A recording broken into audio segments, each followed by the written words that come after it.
Qul ya ayyuhal kafirun la a'budu ma ta'budun wa la antum abiduna ma a'bud wa la ana abidu ma abatum wa la antum abiduna ma a'bud lakum dinukum waliyadin. Yesus Kristus adalah Tuhan kalian, Isa Al-Masih Nabi kita. Konsepkan itu dalam pikiran kita. Amin. Ya Allah, ya Rabbal. Coba begitu. Jadi sudahlah, jangan berdebat kita. Isa Al-Masih Nabi kami, Yesus Kristus adalah Tuhan, Tuhan kamu. Jadi kalau berdebat kamu asumsikan Isa adalah Yesus, nggak bakal habis. Bapak Ibu selama ini dibodoh-bodohi oleh YouTuber itu. Satu bukan ahli Kristen, satu juga bukan ahli Islam. Enggak, mereka berdebat itu. Kalau Bapak mau tahu, panggil profesor Kristen dan Islam. Perdebatan mereka cuma di atas teori yang tertulis. Coba lihat, sampai hari ini Habib Rizik tetap konsisten. Bapak Ibu perhatikan, tidak goyah sedikit pun. Ini baru namanya mujahid. Amin ya Rabbal. Terus bagaimana Ustadz mengenai terkait dengan kasus? Saya tadi di rest area apa yang terakhir saya sholat zuhur ini 10 menit langsung keluar kandeman. Ya, saya habis sholat zuhur itu saya berhenti sedikit karena pusing dari kemarin belum tidur. Saya tidur di rest area sambil minum kopi.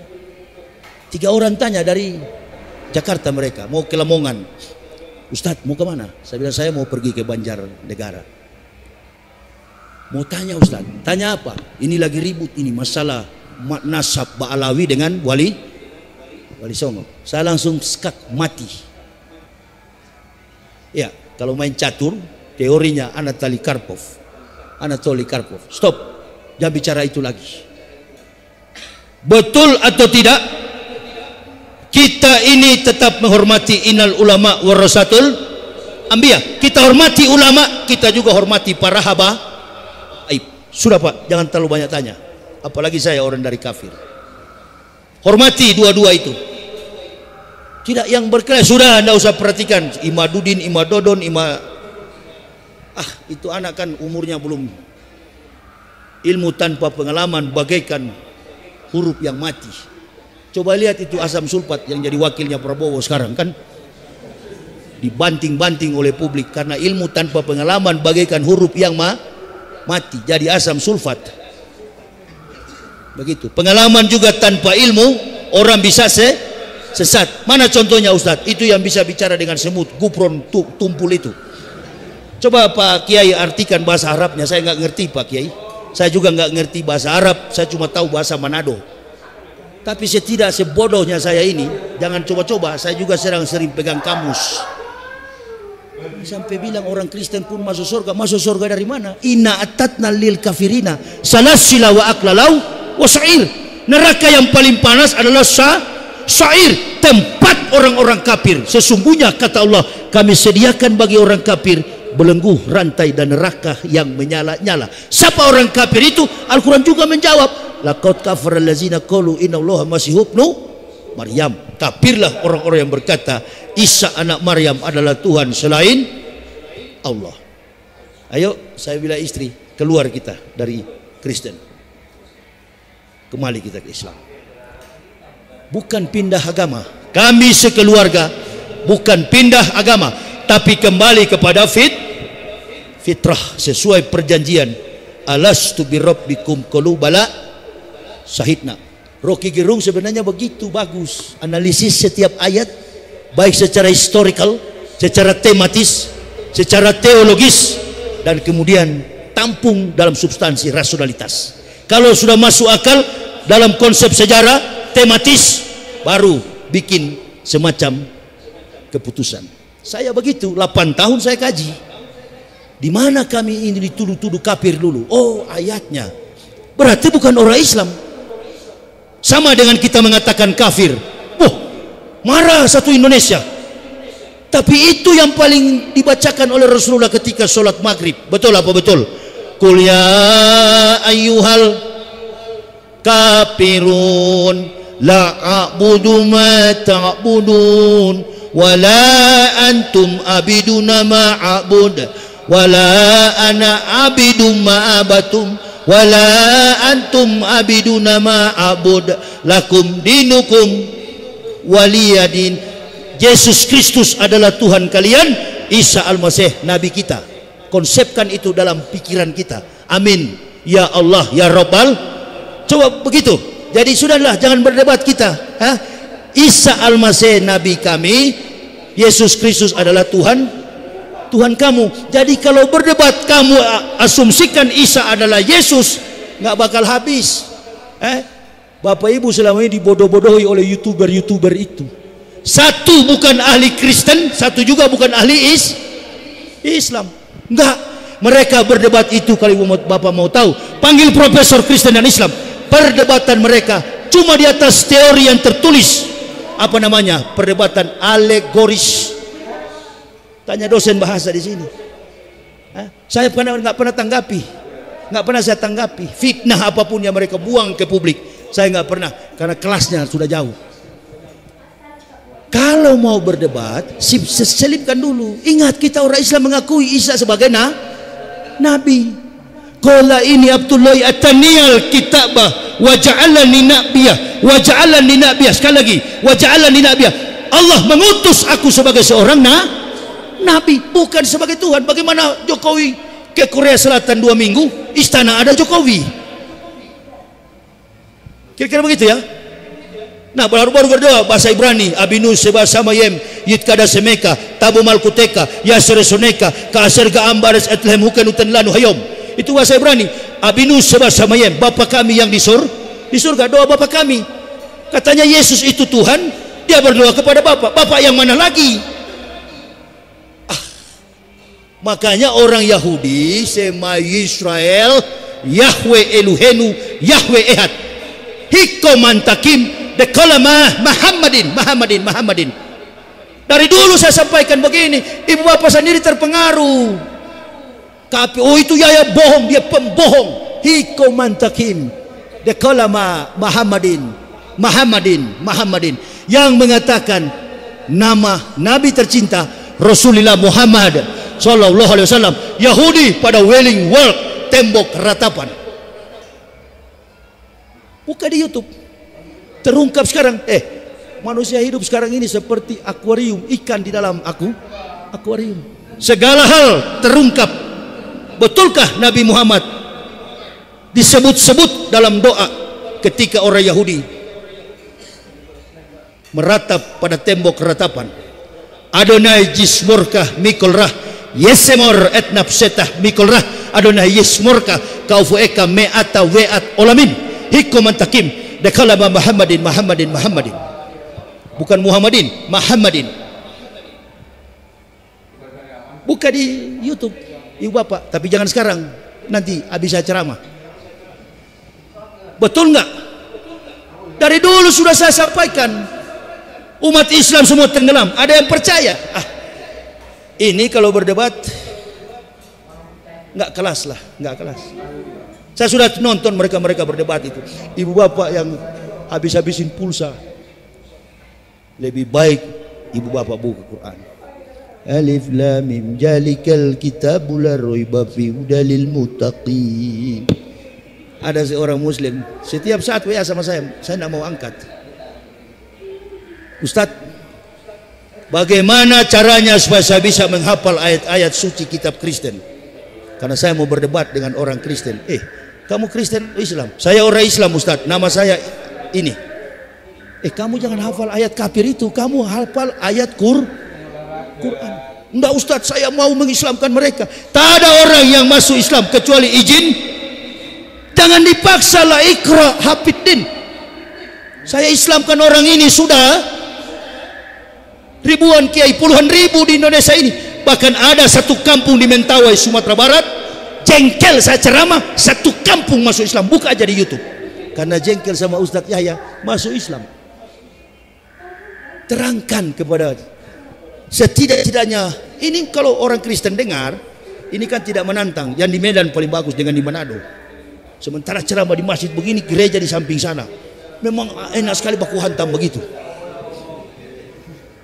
Sampai saya bilang itu kawan saya di sebelah sana, pendeta itu, kawan saya, itu kalau mati tempatnya neraka jahanam.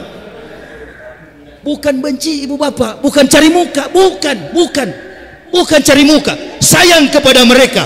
Dokter yang baik ketika mendiagnosa sebuah penyakit dalam diri seorang pasien, dokter akan menggunakan dosis obat sesuai ukuran bagi pasien yang sakit. Tidak ada sakit pinggang lalu diberi obat sakit mah. Tidak ada sakit bisul diberi obat sakit kepala. Itu dokter tidak jujur, namanya malpraktik. Dokter yang jujur berani bicara kebenaran. Kulil haq walau kana murah. Enggak ada. Saya berjalan kemana-mana di bandara, di pelabuhan. Ini ustu bi rabbi wa rabbukum. Doanya Musa. Ya Allah, lindungi saya.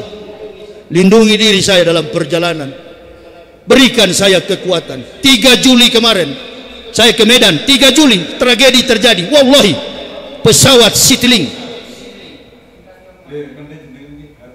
kami take off dari Bandara Soekarno-Hatta menuju Medan jam 8.30 menit. Jam 8 malam, jam 20 karena delay berapa jam menuju Bandara Kuala Namu, Medan. 3 Juli kemarin. Baru 10 menit dia take off, saya sudah tidak bisa bernapas. Istri saya tarik dari kursi tengah, pindah ke belakang, Pak. Ada komando dari pramugara dan pramugari. Penumpang jangan berdiri, pesawat lagi take off. Tapi napas saya sudah di leher. Kemarin karena pembengkakan sampai sudah ke paha. Itu sebelum saya ketemu Pak Edi Rahmayadi. Saya duduk di belakang toilet. Ditanya oleh pramugari, Pak, kenapa Bapak berkeringat sekali? Saya bilang saya susah bernapas. Coba Bapak duduk bisa? Bisa, tapi jangan gantung. Kalau boleh saya duduk di lantai saja dan kaki saya lurus. Maka saya tadi sholat minta kursi dan duduk pun harus lurus. Tapi Bapak bisa duduk? Bisa, tapi jangan gantung kaki saya. Duduk aja. Kalau tidur lebih bagus. Sudah kami siapkan selimut sama bantal. Tindakan Bapak bagus. Istri saya keluar, Pak, tidak apa-apa ya? Saya cuma kode yang tangan, tidak apa-apa. Sabar. Tapi saya sudah susah bernapas karena pesawat sudah naik ke atas. Pak, kenapa tidak lapor tadi? Saya belum terasa tadi. Bu, baru sekarang saya terasa, Mbak. Coba ada obat, kira-kira obat apa saja saya minum? Udah ada, Pak. Atau air hangat saja. Diumumkan kalau ada dokter. Oh, dokter keluar. Sudah mulai lepas sabuk pengaman. Beberapa orang ke belakang. Ada 2 dokter. Dokter anak dan dokter biasa. Rupa-rupanya dokter anak ini kenal sama saya. Kebetulan beliau polisi. Tugasnya di Polda Sumatera Utara. Siapa yang sakit? Karena saya balik kanan begini. Saya kalau tidur kan kanan begini. Menjiwai bagaimana cara tidur Rasulullah. Jadi saya tidur begini. Saya pernah ikut pelatihan apa itu di Naksabandia punya ini, Marifatullah. Dan 1 malam dari jam Ba'da Isya sampai mendekati sholat subuh disuruh tidur dari kanan begini. Hampir verlamen saya pagi. Hampir kena stroke. Jadi saya tidur sudah terbiasa ke kanan begini. Dia sapa dari belakang. Siapa pasiennya? Coba saya lihat. Kaget dia. Masya Allah, ini Ustadz Yahya Waloni. Bilang Ustadz Yahya Waloni, 1 pesawat situ langsung beberapa orang yang kenal langsung keluar. Tapi bukan cuma Islam di dalam pesawat itu, karena pesawat itu ditulis ini pesawat Muslim. Mungkin yang kafir dengar, alhamdulillah, bagus mati kau di situ. Pasti doanya begitu, pasti dia ketawa. Kalau bisa WA, karena handphone mati, dia sudah WA pendetanya. Ini Yahya sudah mau mati di atas pesawat. Padahal tujuan kita hidup adalah mati. Konsistensi kehidupan kita adalah mati.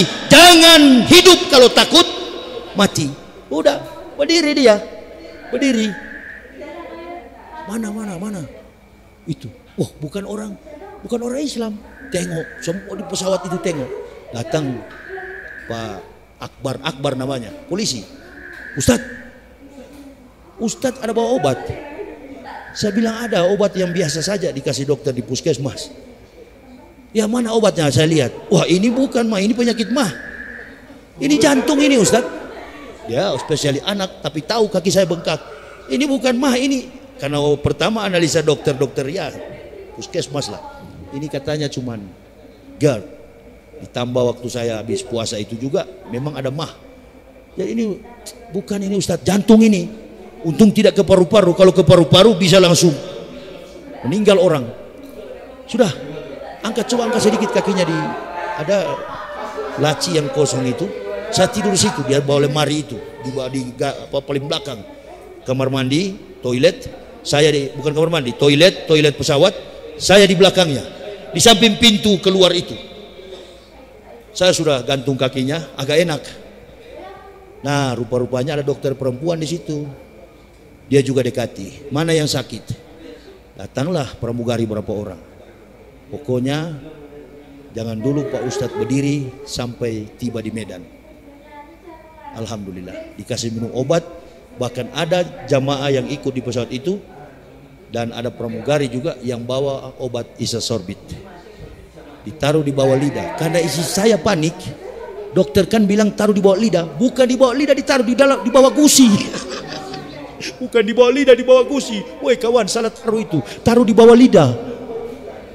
Begitu ditaruh di bawah lidah, baru saya merasakan bisa bernapas dengan lega. Turun di bandara Kuala Namu, sudah tidak bisa melangkah. Ambil kursi roda, didorong ke depan. Panitia jemput. Kok bisa sakit begini Ustaz? Saya bilang ya inilah. Sekarang kita buka puasa dengan Pak Edi Rahmayadi. Oh saya bilang jangan, bawa aja langsung ke hotel biar saya istirahat di hotel dulu. Tidak. Karena beliau mau ingin silaturahmi dengan Ustadz Yahya. Boleh. Karena dipaksa ke sana. Nah disitulah cikal bakal pertama ketemu Pak Edi, langsung kaki dibawa ke rumah sakit. Alhamdulillah. Pertolongan Allah Subhanahu wa Ta'ala tanpa kita menjilat kepada siapapun. Amin ya Allah ya Rabbal. Ditolong pada waktu yang tepat. Kalau saya sendiri yang berobat, rumah sakit yang paling mahal di kota Medan itu rumah sakit itu. Namanya Rumah Sakit Columbia Asia Medan. Puluhan juta bayar. Makanya kita berdoa bagi beliau yang sedang bertarung di tanah Sumatera Utara. Mudah-mudahan beliau periode kedua bisa jadi gubernur lagi. Amin ya Rabbal. Doa dari jauh juga nggak apa-apa walaupun kita bukan penduduk Sumatera Utara. Tapi salah ini Ustadz, kita kan Jawa Tengah. Kita lagi mendoakan di Jawa Tengah siapa kira-kira jadi gubernurnya. Saya nggak tahu siapa itu. Cuma di spanduk-spanduk ada Gus saya baca itu. Tapi Gus yang satu kan lagi di penjara, Gus Nur. Nah itu bagus jadi gubernur Jawa Tengah. Jawa Timur apa Jawa Tengah dia? Itu yang Gus Nur. Jawa Timur. Oh berarti jadi gubernur Jawa Timur dia. Ya. Kamu nggak jadi Jawa Timur, nggak jadi pejabat Ustadz, sampai mati saya paling jengkel jabatan itu.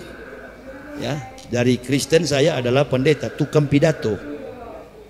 Nggak bisa dibujuk saya. Saya kalau sudah prinsip sebagai pembicara, sebagai tukang pidato, di Kristen saya pendeta Kristen, begitu masuk Islam jadi pendeta Islam, bukan Ustadz, bukan ulama. Ulama ya beliau tadi, saya bukan ulama, saya bukan pemberi ilmu, saya hanyalah pemberi motivasi. Ibarat handphone saya hanya charger, tapi semahal setinggi apapun harga ibu bapak handphonenya, satu kelak kalau lowbat baterainya suak pasti memunculkan charger. Saya ini adalah charger. Kata beliau tadi, Ustadz berikan motivasi kepada semua jamaah, terutama nih ustadz muda. Jadi incaran betul-betul kalian ini ulama-ulama ini, ya. Jadi incaran. Bukan kita tidak suka sama pemerintah. Ulama dan umaro adalah mitra seperjalanan, tapi menuju pada kebaikan. Kalau tujuannya baik bagi Islam, gabung. Tapi haram bagi seorang ulama untuk menginjak rumah dinas. Saya dulu waktu dukung Prabowo 2019, Semua yang dipanggil Prabowo datang. 6 kali saya diundang, nggak pernah saya mau datang. Jangan pernah datang ke rumah dinas. Saya dibawa kemarin di rumah Pak Edi, bukan rumah dinas. Beliau sudah turun dulu dari Gubernur Sumatera Utara kemarin, ya. Itu rumah pribadinya di Deli Tua, bukan rumah dinas. Haram kaki seorang ulama mendatangi rumah pejabat yang datang ke rumah ulama. Ini kita ini di Pulau Jawa, saya lihat ada yang satu yang gondrong itu, yang suka bagi-bagi. Itu Miftah atau siapa namanya? Begini tabal tuh uang-uang itu. Setelah disorot oleh kamera, oh bukan uang saya, itu kan bukan uang saya hanya membagikan. Sudahlah kawan, kalau sudah begitu sudah. Nah itu kalau ibu bapak mau kaya jadi ustadz begitu, ya. Ini muda-muda ini, kalau kalian mau jadi kaya, handphonenya mahal begitu. Jilat supaya hati-hati. Hukuman paling berat itu bukan pejabat. Hukuman paling berat itu adalah ustadz, tukang ceramah. Jangan ngaku, saya ngaku bukan ahli ilmu. Kalau mau butuh ilmu, tunggu Ustadz Abdul Somad. Itu memang dia belajar ilmu Islam di Mekah. Dia belajar ilmu Islam di Mesir. Dia belajar ilmu Islam di Kairo. Jadi tanyakan ke Ustadz Abdul Somad. Itu jago-jago ilmu. Ustadz Somad itu yang banyak ilmu. Kalau Yahya Waloni tidak. Saya cuma motivator. Karena banyaknya ulama yang tidak berani, insya Allah kami yang berani menyampaikan. Amin ya Rabbal Alamin. Jadi yang muda-muda, ya, ini yang muda-muda yang kecil-kecil begini di pesantren, ya, jangan ikuti langkah Pak Ma'ruf Amin. Wah, jengkel sekali Pak Ma'ruf sama saya. Termasuk Jokowi juga jengkel. Diharapkan 10 tahun, 20 tahun Yahya di penjara, cuma 5 bulan. Nyawa dan diriku ini di tangan, di dalam genggaman kekuatan Allah subhanahu wa ta'ala. Makanya kalau Allah mau bekerja dalam diri kita, jangan mengandalkan makhluk, ya, jalan saja. Pernah saya ceramah dari Madura, baru masuk Islam, bawa buku kami di Belige, namanya Belige.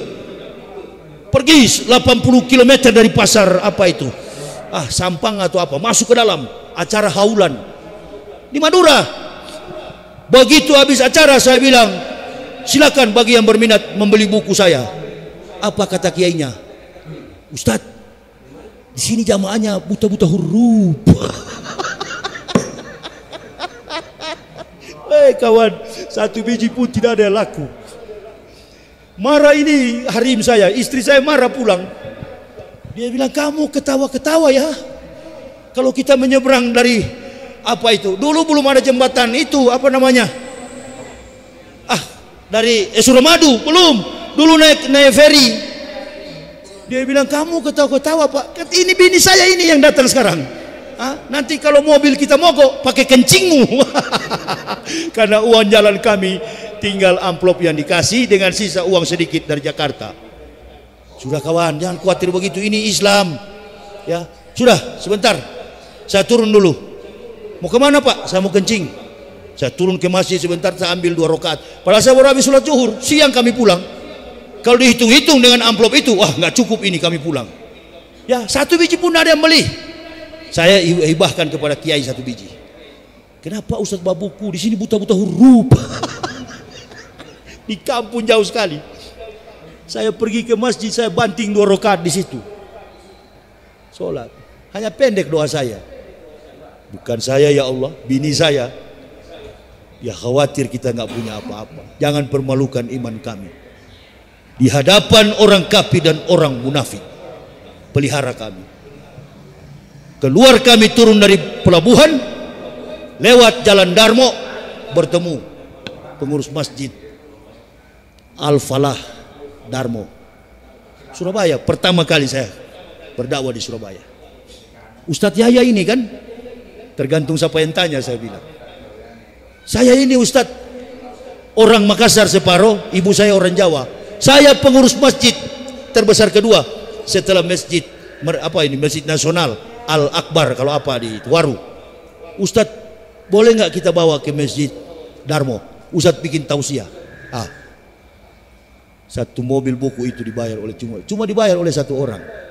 Ah, kau tadi mau menangis tadi pagi kan? Kau lihat satu uang itu, bukan uang dikasih cek berapa ratus juta itu, lebih-lebih daripada harga buku. Menangis lagi kamu? Iya Pak, saya menangis karena merasa bersalah. Baru begitu kau sudah minta tolong sama Allah, pertolongan Allah. Tak usah takut, tak usah. Kalau kita benar, insya Allah ini ajaran Islam, ajaran yang benar, bukan dengan logika, bukan dengan perasaan. Ikhlaskan saja, Dia akan menolong kita di waktu yang tepat. Tapi jangan kita banyak duit baru kita bilang. Ada yang di YouTube itu, Facebook ya, Haji Dwi yang di Jakarta itu, Haji Dwi Sutanto. Ibu-ibu katanya kalau mau suka bayar hutang, pegang punya suami. Innalillahi. Pegang berapa kali? 99 kali Asmaul Husna. Dalam hatiku ini betul nggak ini? Ya, betul juga katanya terjadi. Ibu bapak, kalau sudah menyalahi aturan kesucian dalam Islam, insya Allah kita berdoa sajalah, minta kepada Allah tanpa orang yang tahu, hanya kita dengan Allah. Jangan terlalu lama-lama orang datang bawa batu, ini batu bisa menjelma menjadi macam-macam yang merusak Islam itu dalam kehidupan musyrik. Saya kira ini yang bisa kami sampaikan. Nanti kita jumpa kembali. Perasaan saya juga tidak enak ini. Kita akan sholat Isya berjamaah, tapi nanti kita lanjutkan pada kuliah subuh. Ini Ustadz Anjas akan menjalankan. Anjas mana dia? Anjas masih ada kegiatan kan untuk apa namanya? Habis Isya atau sekarang? Habis Isya. Oh ya. Jadi ibu bapak minta tolong bantu yayasan ini, karena saya sudah beberapa kali ikut dan sampai ke Palestina sana. Ini yayasan betul-betul membantu saudara-saudara kita yang ada di Palestina. Insya Allah. Saya orang yang sudah beberapa kali ikut mereka. Kemarin kami di Batam sama-sama. Semua tersalur. Ikatan Persaudaraan Haji di kota Batam memberikan bantuan untuk babu sodako dan wasilah amal khairat. Jadi kepada jamaah, nanti dengan harta kita sampai ke Palestina akan menghapus dosa-dosa kita. Ketika itu berubah menjadi makanan, menjadi minuman bagi saudara-saudara kita yang tertindas oleh kejahatan Yahudi laknatullah yang ada di Israel, Palestina.